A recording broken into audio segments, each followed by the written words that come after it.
అలాగే పవన్ కళ్యాణ్ గారు మాట్లాడటం కాపు రిజర్వేషన్ల ఉద్యమం వెనక ఉండి నడిపించింది ఎవరు, దానికి వెంబడే సబ్సీక్వెంట్గా ఈరోజు జరిగిన సభలో ఆయన కూడా క్లారిటీ ఇచ్చారు. పిఠాపురం వర్మ గారు, నేను ఇంకా తెలుగుదేశంతో ఉన్నాను, కూటమి అభ్యర్థి పవన్ కళ్యాణ్ కోసం ప్రచారం చేస్తున్నాను. సో ఈ అంశాల మీద మాట్లాడుతూ టు స్టార్ట్ విత్ ముందర రేవంత్ రెడ్డి గారి ఇంటర్వ్యూ కనుక చూస్తే ఇది రిఫరెండం అనే మాట మీదే ఆయన నిలబడున్నారు. వాస్తవానికి రేవంత్ రెడ్డి ఇంటర్వ్యూ చాలా జాగ్రత్తగానే చేశారు, ప్రతి ప్రశ్న అదంతా. అంతకుముందు కూడా ఆయన నేషనల్ మీడియా కూడా ఇస్తూ వస్తున్నారు ఈ మధ్య వరుసగా. మొన్న కూడా చెప్పాను నేను, సెమీఫైనల్ అది ఇది అని అనడం ఏంటి, సెమీఫైనల్ అదే ఫైనల్, ఇది చిన్నది ఇది అని. ఇప్పుడు రెఫరెండం అన్నది కూడా అలాగే ఉంది. ఇప్పుడు వాళ్ళ పార్టీలో ఒక అభిప్రాయం ఉండొచ్చు, రాజకీయ వర్గాల్లో ఒక అభిప్రాయం ఉండొచ్చు, ఈ ఎన్నికల్లో గెలవకపోతే రేవంత్ రెడ్డి కొనసాగడానికి లేకపోతే కాంగ్రెస్ కల్చర్లో ఏమన్నా ప్రమాదం ఉందేమో మనం చెప్పలేం. కానీ ఏ విధంగా చూసినా అసలు ప్రభుత్వం, ఆయనే ఇందులో చెప్పారు, ప్రభుత్వం పట్ల చాలా యాంటీ ఇన్కంబెన్సీ కనిపిస్తుంది అని మీరు చెప్పిన ఇంటర్వ్యూలో. ఆయన మేము వచ్చి ఇంకా 100 రోజులు కూడా కాలేదు, అప్పుడే మా మీద యాంటీ ఇన్కంబెన్సీ ఎక్కడి నుంచి వస్తుంది ఆయన అన్నారు.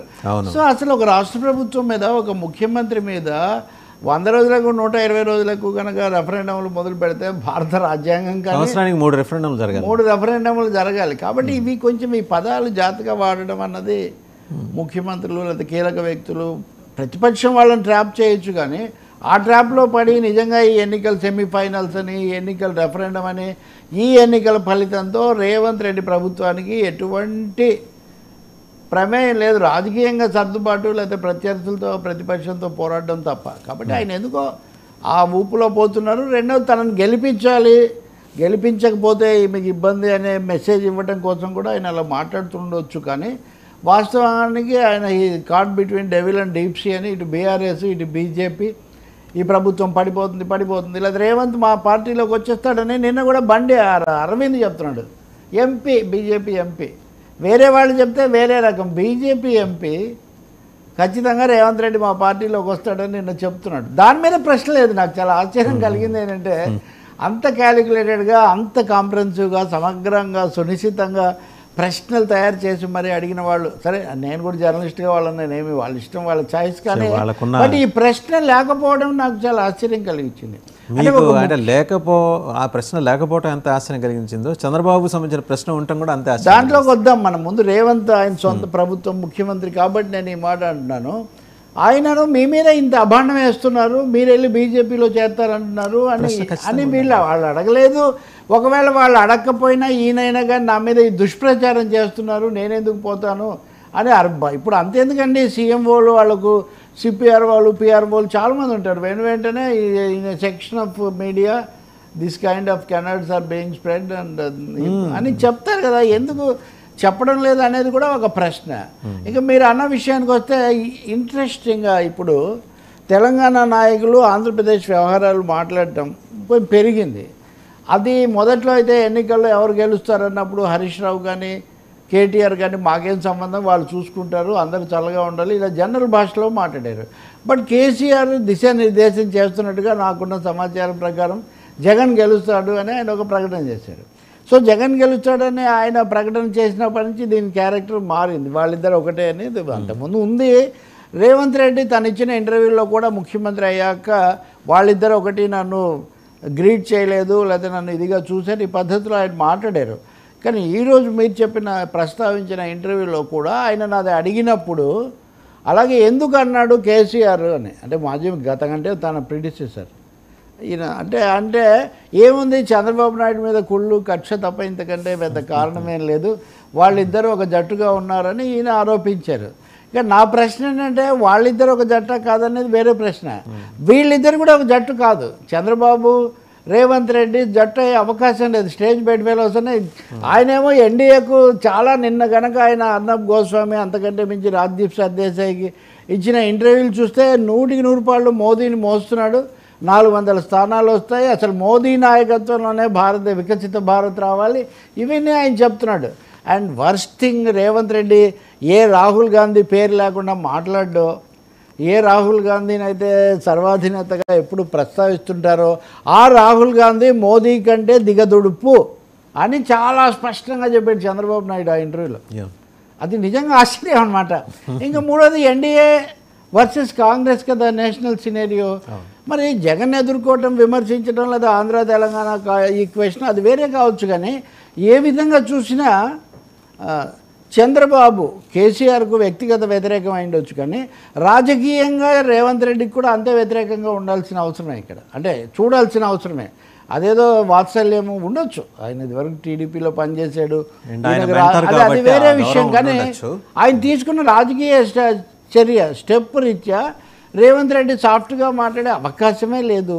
ఇంకొకటేమో గతసారి చాలా కీలకమైన అంశాల మీద కూడా మాట్లాడలేదు. ఇప్పుడు ఆయన పచ్చ చీరలు కట్టుకొని వెళ్ళాడు అన్నారు, అప్పటి నుంచి దాని మీద చర్చ జరుగుతుంది. అంటే ఒకరొక మాట పొరపాటున అవసరాన్ని మించు అంటే దాన్ని సాగదీసి అది ఈయనను కూడా అడగడం ఈ ఇంటర్వ్యూలో. అంటే ఇవన్నీ అడిగిన తర్వాత మీ మీద సాగుతున్న ప్రచారం ఏంటనేది ఎందుకు రాలేదో నిజంగా నాకు చాలా చూడాలి. ఇది దేశంలో సాగుతున్న చిత్ర విచిత్ర వాళ్ళు కోరుకున్న జవాబులు ఈయన నోటి ద్వారా చెప్పించే ప్రయత్నం కొంత. నేను ఆరోపణ చేయను, ఎందుకంటే being a journalist or media person we have to give them their freedom. ఎక్కువసార్లు ఇంటర్వ్యూలలో ఎంతో కొంత అవగాహన ఇంటర్వ్యూవర్కు ఇంటర్వ్యూకి కూడా ఉండకుండా ఏమి ఉండదు. బట్ అడగాల్సినవి అడగాలి కదా, ఏమైనా చెప్పొచ్చు. కాబట్టి అక్కడ నేను చెప్తున్న మూడో పాయింట్ కూడా మీకు చెప్తున్నాను. నేను కేటీఆర్ అంత జాగ్రత్తగా మాట్లాడిన కేటీఆర్ ఇప్పుడు హైదరాబాదు కేంద్రపాలిత ప్రాంతము ఉమ్మడి రాజధాని కాకుండా ఉండాలంటే బీఆర్ఎస్ఏ అధికారంలోకి రావాలని ఆయన కొత్త పల్లవి మళ్ళీ ఎత్తుకున్నారు. ఎవరు చెప్పారు? బీజేపీ వాళ్ళే చెప్పొచ్చు, వాళ్ళు ఏమైనా చెప్పారా? లేదా అసలు కేంద్రపాలిత 10 ఏళ్ల తర్వాత దీన్ని రివ్యూ చేస్తామని ఆ బిల్లులో ఏమైనా ఉందా? ఒక్క వైవి సుబ్బారెడ్డి ఉమ్మడి రాజధానిగా ఉన్నది కంటిన్యూ చేయాలన్నాడు. దాన్ని వాళ్ళ సజ్జల రామకృష్ణారెడ్డి అది మాదేం కాదు, ఆయన ఏదో సొంతంగా చెప్పాడని అన్నారు. There ended the matter. ఇప్పుడు జగన్మోహన్ రెడ్డి మేము విశాఖపట్నాన్ని పాలనా రాజధాని చేసుకుంటానంటున్నాడు. చంద్రబాబు నాయుడు అమరావతి అంటున్నాడు. మరి అటువంటిప్పుడు హైదరాబాద్ను ఉమ్మడి రాజధాని చేయాలని వాళ్ళేదో ప్రయత్నిస్తారనే మాట ఎక్కడ? రెండు పార్టీలకి 2 రాజధానులు ఉన్నప్పుడు బీజేపీకి మాత్రం ఎందుకు ఉండదని ఉద్దేశంతో ఉండొచ్చు. అంటే ఒకటి ఉంది, వాసుదేవన్ మీరు అడిగిన దాంట్లో ఒక పాయింట్ ఉంది. రాష్ట్ర విభజనకు ముందు నుంచి కూడా ఏ సెక్షన్ ఆఫ్ పీపుల్లో కొంచెం హైదరాబాద్లో ఉండే ఇన్ఫ్లుయెన్షియల్ వాళ్ళు, సినిమాల వాళ్ళు, ప్రముఖులు, ఇటువంటి వాళ్ళు, ఆ తర్వాత రాజ్యాంగ పదవిలో దిగిపోయిన ఒక ఆయన, ఒక పద్మవిభూషణుడు మాకు వాళ్ళ ద్వారా వచ్చిందని చెప్తుండే. వాళ్ళు ఏమైనా హైదరాబాద్ మీద మా బీజేపీకి వేరే వ్యూహం ఉంది, దీన్ని కేంద్రపాలిత ప్రాంతం చేస్తారు, ఇక్కడ డిఫెన్స్ ఎస్టాబ్లిష్మెంట్స్ అన్నీ చాలా ఉన్నాయి, ఇవన్నీ మీరు విని ఉంటారు. ఇవన్నీ చాలా చూసాం, వాటిని ఖండిస్తూ వచ్చాము. ఇంతవరకు భారతదేశంలో రాష్ట్రాన్ని కేంద్రపాలిత ప్రాంతంగా మార్చడం ఒక కాశ్మీర్ విషయంలోనే జరిగింది. దాని మీద తీవ్ర భిన్నాభిప్రాయాలు ఉన్నాయి. రెండవది మేము మళ్ళీ పునరుద్ధరిస్తాము అని మొన్న కూడా మోదీ వెళ్ళి చెప్తున్నారు. అందుకని అంత తేలిగ్గా సెటిల్డ్ మ్యాటర్ను ఇప్పుడేదో వీళ్ళంటే దీని ద్వారా మళ్ళీ 2 ప్రాంతాల మధ్య ఇది పెంచదలుచుకున్నారా? మొన్నేమో కేసీఆర్ ఈయన కూడా హైదరాబాద్లో అందరూ సరిగ్గా ఉన్నారు, ఉమ్మడి అందరూ అన్ని ప్రాంతాల వాళ్ళు ఇలా చెప్పారు. మరి ఇప్పుడు వాళ్ళకి సీట్లు కూడా బాగా వచ్చాయి, దాదాపు 80-90% సీట్లు వాళ్ళకే వచ్చాయి. అన్నీ వచ్చాయి జిహెచ్ఎంసీ ప్రాంతంలో. అటువంటి పార్టీ 10 ఏళ్ల పాలక పార్టీ ఇప్పుడు దీన్ని కేంద్రపాలిత ప్రాంతం చేస్తారు అనే ఒక ఏమనాలి, ఒక ఫోబియా అనండి, లేకపోతే ఒక మణికితం అంటారు, అంటే ఒక ఇది పెట్టడం, అది సృష్టించడం మంచిది కాదు, 2 రాష్ట్రాలకు మంచిది కాదు. వేరే విషయాలు మాట్లాడవచ్చు. ఇదే సమయంలో కేసీఆర్ ఏమో గోదావరి నీళ్ళు తీసిపోతారు తమిళనాడు, కానీ ఆయన ఒకటి అంటే ఒక విధంగా బ్యాక్ టు ది పెవిలియన్ అన్నట్టుగా బ్యాక్ టు దిస్ ఉద్యమకాలం నాటి పరిస్థితులు, జియో పొలిటికల్ ఇష్యూస్ తీసుకొచ్చి మళ్ళీ భౌగోళిక అంశాలు వీటి కోసం ఒక గట్టి ప్రయత్నం చేస్తున్నారేమో అనిపిస్తుంది. వీళ్ళనే అందామంటే మన బండి సంజయ్ కూడా ఇదే అన్నాడు, మీరు కృష్ణా జిల్లాలు వాళ్ళకు మాకంటే చాలా మన రాష్ట్రం కంటే వాళ్ళకి ఎక్కువగా ఇచ్చారు, ఫ్రెండ్షిప్ వాళ్ళు కమిషన్లకు ఆశపడి ఇచ్చారన్నాడు. అది కూడా కాబట్టి ఇవి ఎక్కడెక్కడికో పోతున్నాయండి. ఇవి బార్డర్స్, ట్రాన్స్ పొలిటికల్ అఫిలియేషన్స్, అంటే వీళ్ళున్న రాజకీయ అనుబంధాలకు రాష్ట్రాల హద్దులను మించిపోతున్నాయి ఈ రాజకీయ చర్చలు. They are thinking beyond the boundaries అనుకోవచ్చు. అంతే కదండి, వాళ్ళకంటే రకరకాల ఇంట్రెస్ట్లు పనిచేస్తున్నట్టుగా ఉన్నాయి. Politicians are not comfortable or secure. So ఆ క్రమంలో వాళ్ళ అభద్రతలో లేకపోతే అతి జాగ్రత్తలో ఏదేదో మాట్లాడుతున్నారు. Right sir. ఇక పవన్ కళ్యాణ్ గారు మాట్లాడుతూ వైసీపీ కనుసన్నల్లోనే కాపు రిజర్వేషన్ ఇన్ డిస్కంటిన్యూషన్ మీరు ఇందాక చెప్పిన టాపిక్స్లో నిజానికి ఆర్ఎస్ఎస్ అధినేత మోహన్ భగవత్ నిన్న హైదరాబాద్లోనే చెప్పాడు రిజర్వేషన్స్కు మేము వ్యతిరేకం కాదని. ఈ మధ్య ఆ సమస్యను రగిలించింది నరేంద్ర మోదీ. రిజర్వేషన్లు వాళ్ళు ఏదో చేస్తారు, ముస్లింలకు ఉన్నవి తగ్గిస్తారు, అది ఇదని. ముస్లింలకు 4% రిజర్వేషన్స్ ఇక్కడ ఉన్నాయి. అవి ఏమవుతాయి, అవి ఒక కంటిన్యూషన్లో ఉన్నాయి, ఇంకా కోర్టు సమీక్షలో ఉన్నమాట నిజమే, కానీ వాటికి ముప్పేం లేదు. ఇప్పుడు రిజర్వేషన్లకు మేము వ్యతిరేకం కాదంటున్నప్పుడు తమ మీద తమ దళితులకు బీసీలకు వ్యతిరేకమైన ఒక ఫీలింగ్ స్ప్రెడ్ అవుతుంది. దీన్ని చెక్ చేయాలి అని సంఘ పరివారం నుండి బీజేపీ భావించినట్టుంది. ఇంకెవరో చెప్పడం ఎందుకు, మాట్లాడితే మాలాంటి వాళ్ళం ఇది ఆర్ఎస్ఎస్ నుంచి వచ్చిన విధానం అంటాం కాబట్టి, గతంలో మాట్లాడిన స్టేట్మెంట్స్ ఉన్నాయి కాబట్టి ఏకంగా మోహన్ భగవత్తోనే ఆ మాట చెప్పించారనేది మనకు అర్థమవుతుంది. ఎందుకంటే రాజకీయ నాయకులు కూడా పీయూష్ గోయల్ ఇట్లాంటి వాళ్ళు కూడా వచ్చారు. సో వాళ్ళు చెప్పిన దానికంటే ఈయన చెప్పింది ఎక్కువ ఉంటుందని. బట్ సైమల్టేనియస్గా మీరు ప్రస్తావించిన ఇంటర్వ్యూలో మటుకు మోదీ ఈ అంశం మీద పాత వైఖరే మళ్ళీ పునరుద్ఘాటించారు. కర్ణాటకలో రిజర్వేషన్ సవరించటము, మన దేశంలో రిజర్వేషన్లతో మొత్తం పరిష్కారం లభిస్తుందని ఎవరు అనుకోకపోయినా అదేదో ఉన్నంతలో కొంత భద్రత అనుకుంటున్నారు.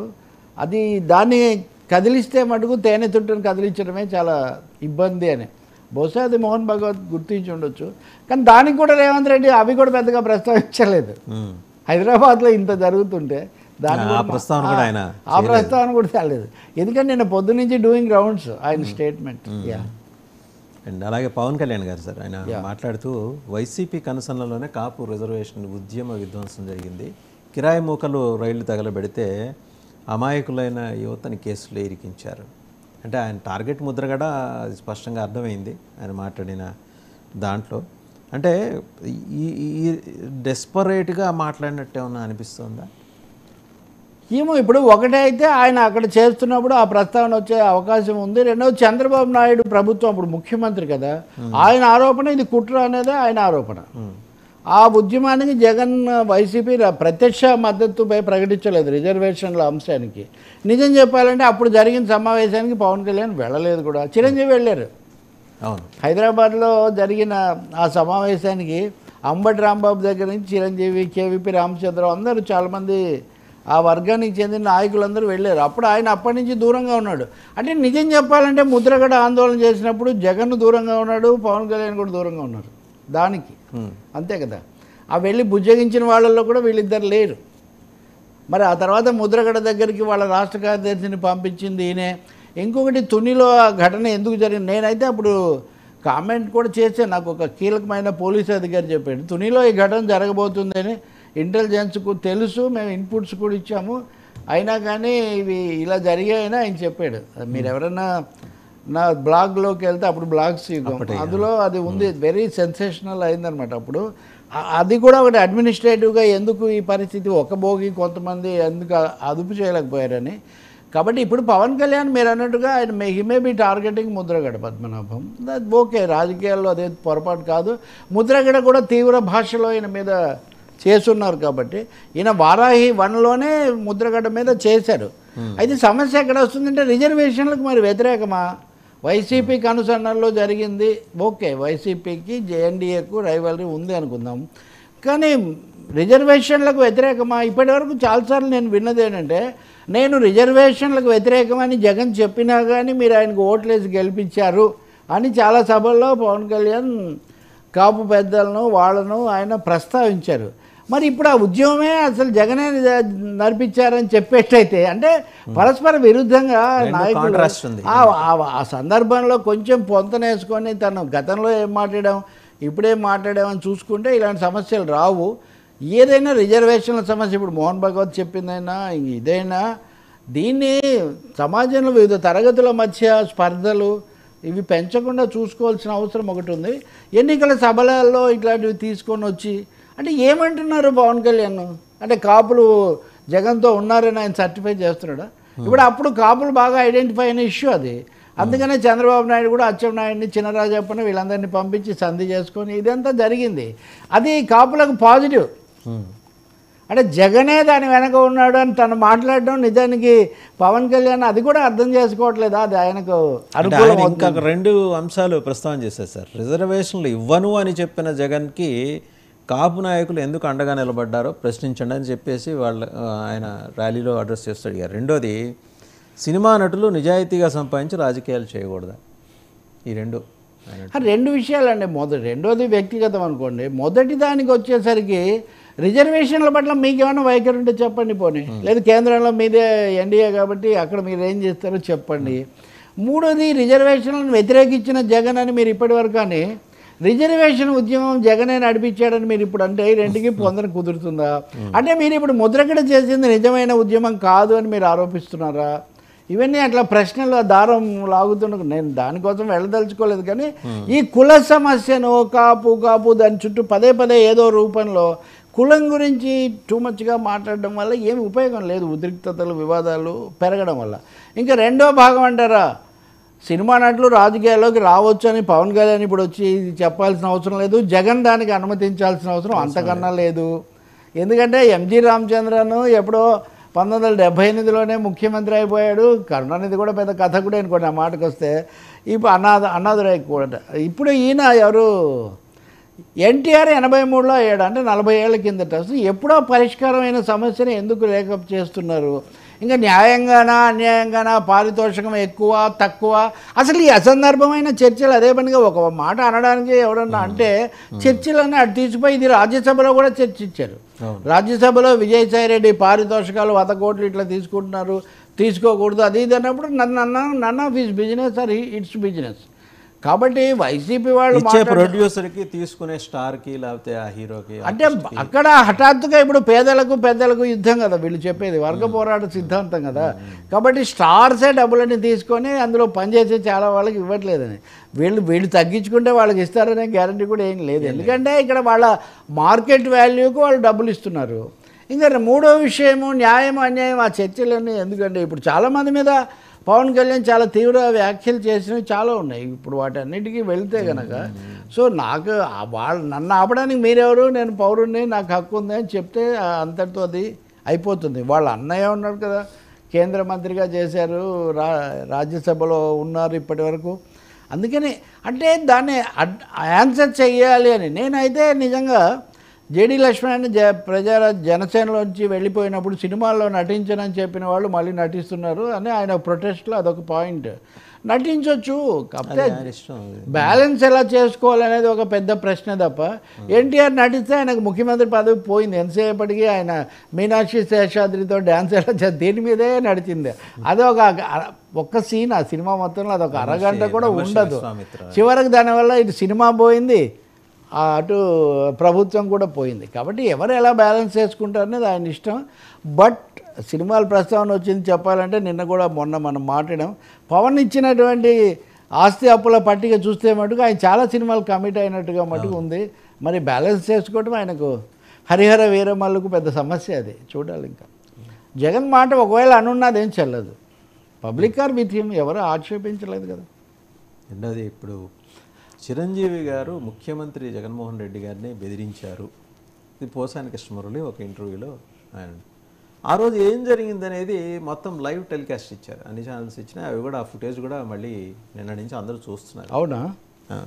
దాంట్లో ఎక్కడా కూడా ఈయన చాలా హుందాగా మాట్లాడారు, ఆయన అంతే హుందాగా బదిలిచ్చారు, తప్పనిసరిగా అడ్రస్ చేస్తాం అనే పద్ధతిలో. అంతేగాని ఇది నా హెచ్చరిక అనుకుంటారో, రిక్వెస్ట్ అనుకుంటారో, డిమాండ్ అనుకుంటారో, మీ ఇష్టానికి వదిలేస్తున్నా, ఇదైతే చేయాలి అని చెప్పేసి ఈయనేదో తీవ్ర స్వరంతో అడిగినట్టుగా పోసాని కృష్ణమురళి ఆయన అన్నది ఉందా అండి దాంట్లో ఆ వీడియోలో? అట్లాంటి అసలు ఆ ప్రస్తావన లేదు. పైగా ఆయన ఏంటంటే నాకు హ్యావ్ సబ్స్టాన్షియేట్ ఎవిడెన్స్ ఉంది, సరైన సమయం ఉందండి. 13వ తారీఖు ఎన్నికలకి వెళ్తూ ఉంటే కనుక అదే 11వ తారీఖు లోపల పెట్టాలి. 45 గంటలు ఐఎమ్ రికార్డ్ పోసాని స్టైల్ అనేది అది ఏమీ వైసీపీకి మేలు చేస్తుందని నేను భావించాను. ప్రతిదాన్ని సాగదీసి చాలా తీవ్రమైన పదాలు ఇచ్చి ఎమోషనల్ అయిపోయి ఇవన్నీ చేస్తూ జగన్ మీద భక్తి ఉంటే ఆయన జగన్ కోటి రాసుకోవచ్చు, ఇంకో విధంగా ఏదైనా చేయొచ్చు. కానీ దానికి పదే చిరంజీవిని ఇక్కడ వాళ్ళ రైవల్ వంగ గీత ఏమందండి, పవన్ కళ్యాణ్ మీద పోటీ చేస్తున్నామే, చిరంజీవి నాకు అన్నయ్య, పవన్ కళ్యాణ్తో నాకేం సంబంధం లేదు అంది. ఇప్పుడు అట్లాగే వీళ్ళ రైవల్ పవన్ కళ్యాణ్ తప్ప చిరంజీవి కాదు కదా. చిరంజీవి మద్దతు తమ్ముడికి ఇచ్చి ఉండొచ్చు, ఎన్డీఏకి ఇచ్చి ఉండొచ్చు. అంత మాత్రాన ఇంక చిరంజీవి మీద అన్నీ తీసి నేను చెప్పా, పవన్ కూడా నేను కామెంట్ చేశా. అవమానించారని పదే పదే చెప్పడం మనకు కూడా అవమానించడమే. పెద్ద వ్యక్తులను ఒక ఘటనతో వాళ్ళు ఏదో అవమానానికి గురి కావడం ఏం జరగదు. ఈ మాట నేను చిరంజీవి గారి దగ్గర కూడా ఒకసారి ఎప్పుడో ప్రస్తావించాను నేను. కానీ ఇప్పుడు జరుగుతుంది ఏంటంటే దాన్ని మళ్ళీ దాన్ని తవ్వడానికి చిరు సమస్యను కాస్త పెద్ద బృహత్తర సమస్యగా మారుస్తున్న ఒక ప్రయత్నం చేస్తున్నారు. డెఫినెట్గా నేను ఇంకోటి కూడా చెప్తున్నా, చిరంజీవి విశాఖలో రాజధాని పెట్టడానికి సమర్థించాడు. చిరంజీవి సైరా నరసింహారెడ్డి సినిమా తీసినప్పుడు ముఖ్యమంత్రిని సందర్శించి ఆయన వచ్చి సినిమా చూడమని అడిగి ఇవన్నీ చేశాడు. జగన్ పట్ల సుహృద్భావం, గుడ్ విల్ ప్రదర్శించే చాలా పనులు చేశాడు చిరంజీవి. ఈ మొత్తాన్ని కూడా తమ్ముడు బాగా తీవ్రంగా వ్యతిరేకిస్తున్న సమయంలో కూడా చాలా రోజులు అటే ఉన్నాడు. అంతెందుకండి, అది ఆ సినిమా ఉంది కదా అయింది రిపబ్లిక్ సినిమా ఫంక్షన్లో పవన్ కళ్యాణ్ వివాదాస్పదంగా అసందర్భంగా సినిమా ఫంక్షన్లో ఉండని చాలా విషయాలు మాట్లాడితే అప్పుడు కూడా చిరంజీవి హుందాగానే ఉన్నాడు తప్ప జగన్ మీద ప్రభుత్వం మీద చెప్పేవి ఏం చేయలే. మొన్న కూడా ఆ మాటకు వస్తే ఆయన పాజిటివ్గా వీళ్ళని బలపరిచాడు, కానీ ఉన్న ప్రభుత్వాన్ని ఏదో ముఖ్యమంత్రి మీద కానీ ప్రభుత్వం మీద కానీ జనరల్గా అసలు ఆయన దగ్గర పరుష అది లేదు. అటువంటి అప్పుడు దాన్ని ఇంకా పెంచుకోవడం, ఆయన ఒకసారి చెప్పాడు ఒక వీడియోతో అది అయిపోయింది, కానీ వీళ్ళు రోజు దాని గురించి మాట్లాడి పెంచుతూ ఉన్నారు. దీన్ని వెంటనే పవన్ కళ్యాణ్ అందిపుచ్చుకుంటాడు. అవమానించారని పెద్దగా తెచ్చింది ఈయనే. మీరు ఇన్ దిస్ కనెక్షన్ మీరు కన్నబాబు ఇది కూడా తీసుకోవచ్చు. నిన్న కన్నబాబు కూడా అదే చెప్తున్నాడు ఆయన. ఈయన బహుశా మీద ఇంకా ప్రశ్న ఉన్నట్టుంది అది. యా, కన్నబాబు గురించి కూడా ఆయన కామెంట్ చేశారు. అదే రాజకీయ విమర్శలు వేరండి, వ్యక్తిగతమైన ప్రస్తావనలు రెఫరెన్సెస్ ఏమో ఆచితూచి. కెరియర్ బిగినింగ్లో సైకిల్ మీద మొదలెట్టచ్చు, తర్వాత స్కూటర్కి వెళ్ళొచ్చు, తర్వాత మోటార్ సైకిల్ వెళ్ళచ్చు, కార్ వెళ్ళొచ్చు. అప్పుడు డొక్కు స్కూటర్ వేసుకొచ్చారు కాబట్టి ఇప్పుడు కూడా అదే వేసుకుని వెళ్ళాలని లేదు కదా. అదేదో సినిమాలో ప్రకాష్ రాజు కొడుకుగా వేసిన తరుణ్ అంటాడు, మీరు రిక్షా తొక్కారు కాబట్టి నేను కూడా మీ కోటీశ్వరుడు, మీరు కోటీశ్వరుడు అయిన తర్వాత మీ కొడుకుగా నేను కూడా రిక్షా తొక్కి మళ్ళీ నేను కోటీశ్వరుని కావాలా. ప్రకాష్ రాజు కొడుకు కాదు, ప్రకాష్ రాజు కూతుర్ని ప్రేమిస్తాడు ఈయన చిన్న డిపార్ట్మెంటల్ స్టోర్ కొడుకు. ఇప్పుడు మీరు రిక్షా తొక్కి కోటీశ్వరుడు అయ్యాడు కాబట్టి మళ్ళీ మీ కొడుకు రిక్షా ఇవ్వరు, మీ షాప్ ఇస్తారు. మీరు డబ్బు ఉందని చెప్పి మీరు చాలా ఏదైనా కొనవచ్చు, కానీ మీరు హిమాలయ పర్వతాన్ని మాలాంటి కుర్రాళ్లను మీరు కొనలేదని ఒక పెద్ద డైలాగ్ చెప్తాడు. సో ఇప్పుడు అలాగే ఇక్కడ ఆయన స్కూటర్ వేసుకొచ్చాడా, ఆటోలో వచ్చాడా, లేకపోతే ఇంకొకటి, అవన్నీ కీలకమైన విషయాలు కాదు. అసలు ఆంధ్రప్రదేశ్ రాజకీయాల్లో, తెలుగు రాజకీయాల్లో వచ్చిన దౌర్భాగ్యం ఏంటంటే 2 ఎకరాలతో బయలుదేరావు, కాళ్ళు చెప్పులు లేకుండా తిరిగేవి, అవేమీ డిస్క్వాలిఫికేషన్స్ కాదండి ఏ మనిషికైనా సరే. పవన్ కళ్యాణ్ చాలాసార్లు నాకు చదువు సరిగ్గా రాలేదు కాబట్టి ఈ వేరే ప్రత్యామ్నాయంగా వచ్చానని చెప్పాడు. చదువు రాలేదు మొదట్లో అని ఆయన అవమానిస్తారా? ఇప్పుడు ఆయన సర్టిఫికేట్లు తీసుకొని ఆయన 10వ తరగతి చదివాడా, ఇంకొకటి, ఇవన్నీ ప్రజా జీవితానికి సంబంధించిన అంశాలు, రిలవెన్స్ లేదండి పబ్లిక్ లైఫ్కు. ఇకపోతే కన్నబాబు జవాబులో ఆయన జర్నలిస్ట్ కదా, ఆయన ఎక్కువగా చెప్తుంది ఏంటంటే నేను చిరంజీవికి విధేయుని, చిరంజీవి నాకు ఇచ్చాడు, ఆయన నన్ను ఆశీర్వదించాడు అనుకుంటున్నా, భిక్ష పెట్టారని మీరు అనుకుంటున్నారు, అలా అయినా నాకు అభ్యంతరం లేదు అని చెప్తూ పవన్ కళ్యాణ్ కొంచెం సంయమన పాటించాల్సిన అవసరం అయితే ఉంది. నేను పోసాని అయితే ఖండిస్తాను, పవన్కి అయితే కనీసం సంయమనమన్నా పాటిస్తే ఇట్లాంటి సమస్యలు కొన్ని రాకుండా ఉంటాయి. అంటే ఏం జరుగుతుందంటే వ్యర్థ వివాదాల చుట్టూ తిరుగుతుంటుంది. ఇంకా ఆయన ఏమన్నాడు, ఈయనేమన్నాడు. ఇప్పుడు నేను కామెంట్ చేశాను అనుకోండి, కింద వెంటనే ఆయన అన్నప్పుడు మీకు కనపడలేదు అంటారు. ఇక మనం మిగతా పనులు లేదా సమస్యలు, రాజ్యాంగ అంశాలు ఇట్లాంటివి వదిలిపెట్టేసి ఆయన ఏమన్నాడు, ఈయనేమన్నాడు, ఇవి మనం చెప్పుకుంటూ పోవాలి. సో చిరంజీవి అయితే మాట్లాడు, నేను ఆ ఐశ్వర్యం చిరంజీవి ఇందులో తలదూర్చి తనేదో సైడ్ స్థాయిని సామాన్యంగా తీసుకోడు. కాబట్టి దీన్ని హుందాగా ముగించాల్సిన బాధ్యత ఉంది. ఇంకా 10 రోజులే ఉన్నాయి కదా. మీరు రాష్ట్రం గురించి మాట్లాడండి, హోదా గురించి మాట్లాడండి, గోదావరి జలాల గురించి, పోలవరం గురించి, పట్టిసీమ అప్పుడు కట్టారు, ఇట్లాంటివి అనేకం ఉన్నాయి ఇక్కడ మాట్లాడాలంటే. అవి వదిలేసి ఈ వ్యక్తిగతంగా ఇంకా తగ్గడం అనేది ఇక్కడ సమస్యగా మారుతుంది. నేను పేర్లు చెప్పను, కానీ వీళ్ళలో కొంతమంది మాట్లాడుతుంటే మిగతా వాళ్ళు ఎంత అన్కంఫర్టబుల్గా ఉన్నారో వాళ్ళ బాడీ లాంగ్వేజ్ ప్రేక్షకులకు కూడా అర్థమవుతుంది. మేము తిరుగుతున్నప్పుడు కూడా అక్కడక్కడ కనబడే వాళ్ళు చాలామంది మాట్లాడుతుంటారు కదా మాతో, వాళ్ళు కూడా చెప్తున్నారు అన్నమాట. సో ఏదో వినాలని వచ్చి కుర్రాళ్ళు ఉత్సాహంగా వచ్చి కేకలేసే వాళ్ళు ఒక బ్యాచ్ ఉంటారు, వాళ్ళు వేయొచ్చు. వాళ్ళని అడ్రస్ చేస్తే you address the Andhra Pradesh, not the fans, not the people just standing before you, whether it is Chandrababu Naidu or Jaganmohan Reddy or Pawan, anybody. మీరు రాష్ట్రాన్ని అడ్రస్ చేయండి తప్ప ప్రత్యర్థులకు సమాధానం ఇవ్వండి. కానీ మీ అడ్రస్, మీ మెసేజ్, మీ అప్పీలు ప్రజలకు ఉండాలి, ప్రత్యర్థులకు సమాధానం మాత్రమే.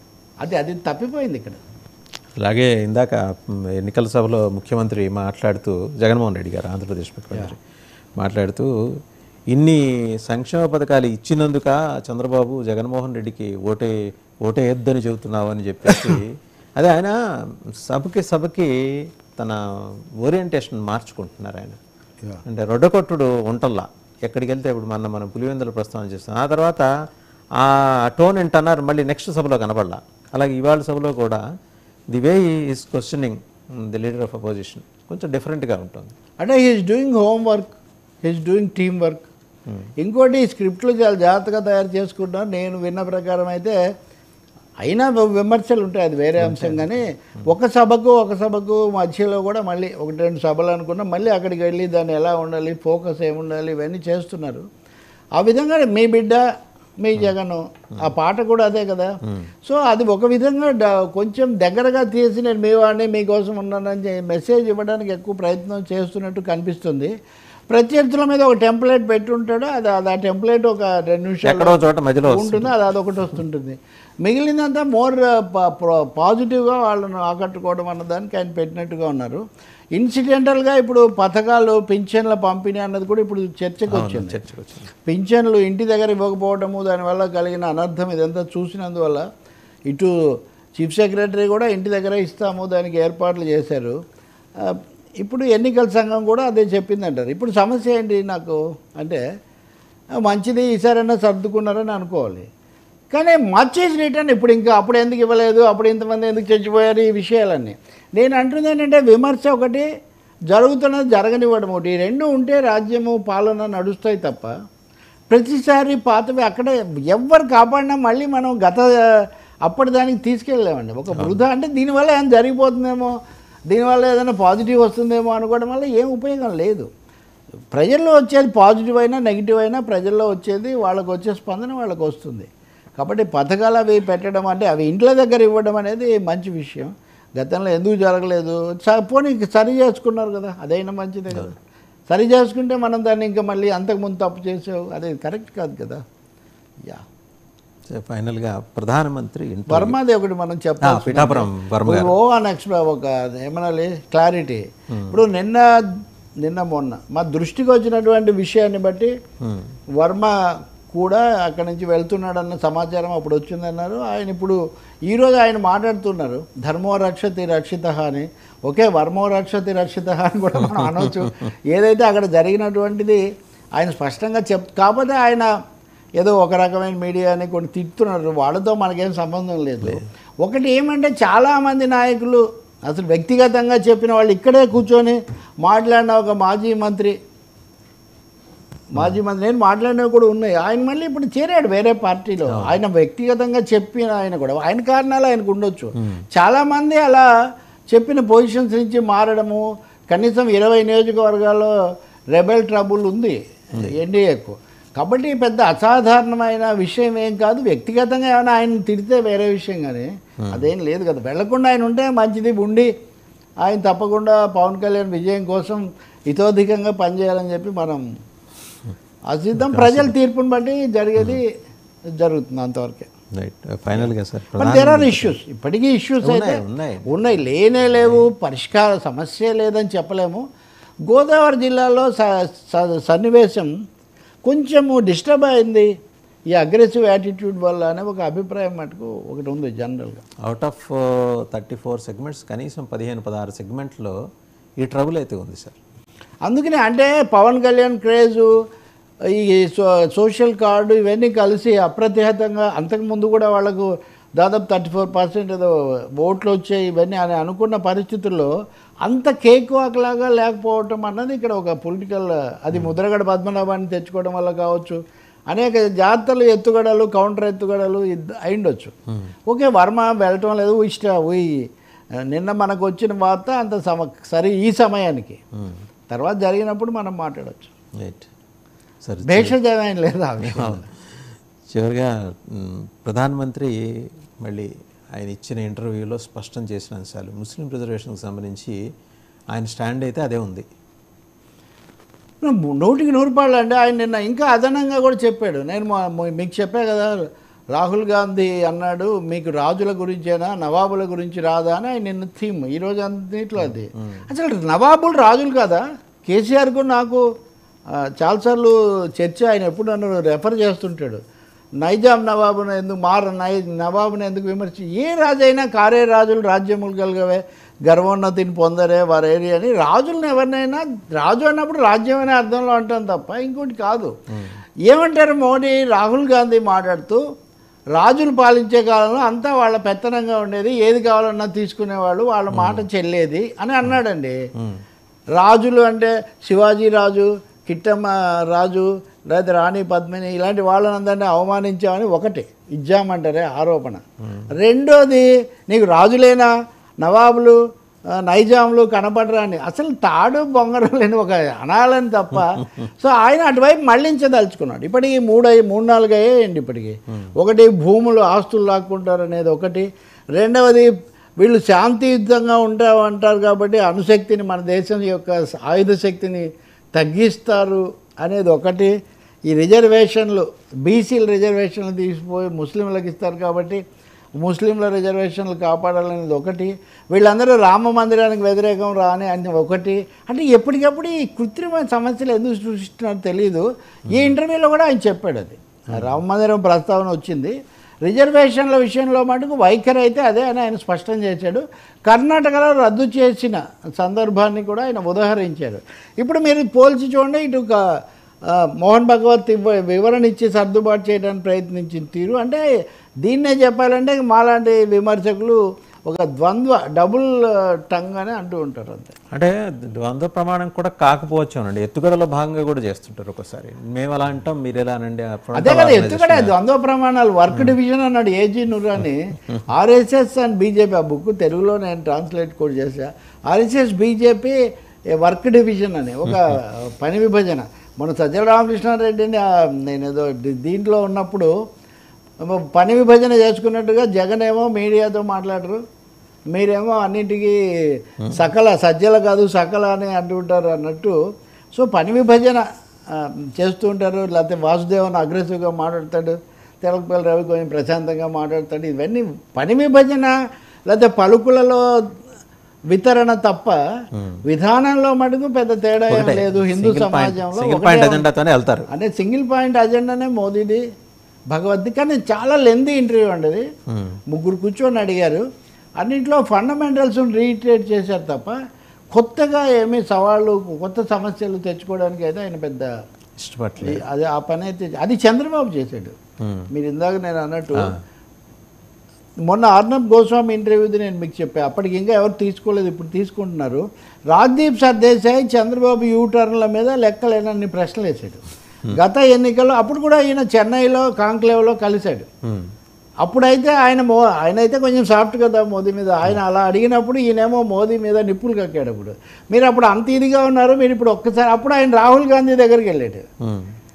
నేను ఇందాక అన్నట్టుగా రాహుల్ గాంధీ మోదీ కంటే మెరుగని నేను ఎప్పుడు అనలేదు. వాళ్ళ ఇద్దరి మధ్య కంపారిజన్ లేదు. అసలు మోడీ నాయకత్వంలోనే భారతదేశం అమృత ఘడియ అని కూడా ఆయన అంటే దాటి వెళ్తుంది. నేను ఎప్పుడు యూటర్నే తీసుకోలేదు, నేను ఎప్పుడు ఆ యూటర్న్ అనే పదంగా నేనేం మారలేదు, కేవలం ప్రత్యేక హోదా తప్ప నాకు ఇంకేం పేచీ లేదు. మరి ఇవన్నీ 2018 ధర్మయుద్ధ శంఖరావాలు విన్న వాళ్లకు చాలా ఆశ్చర్యం కలిగిస్తాయి. కానీ ఆయన అలా మాట్లాడుతున్నాడు.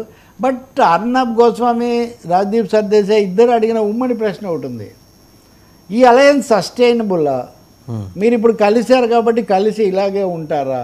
దాన్ని మటుకు ఆయన చాలా సేఫ్గా అటు ఇటు దాటేసి ఏదైనా కానీ మోదీ నాయకత్వం అది ఇది ఈ టైప్లో ఆయన వెళ్ళారు. నిజానికి ఆ స్థాయి రాజకీయ నాయకుడు అంతకంటే కొంచెం క్లారిటీ ఉండాలనేది అయితే కోరుకుంటారు. ఒకవేళ వీళ్ళకి లేకపోతే మనం ఇంటర్వ్యూ చేసిన వాళ్ళు సర్దుకోవచ్చేమో, కానీ కింద ఓటర్లుగా ఉన్నటువంటి వివిధ మతాలకు చెందిన లేదా వివిధ సామాజిక తరగతులకు చెందిన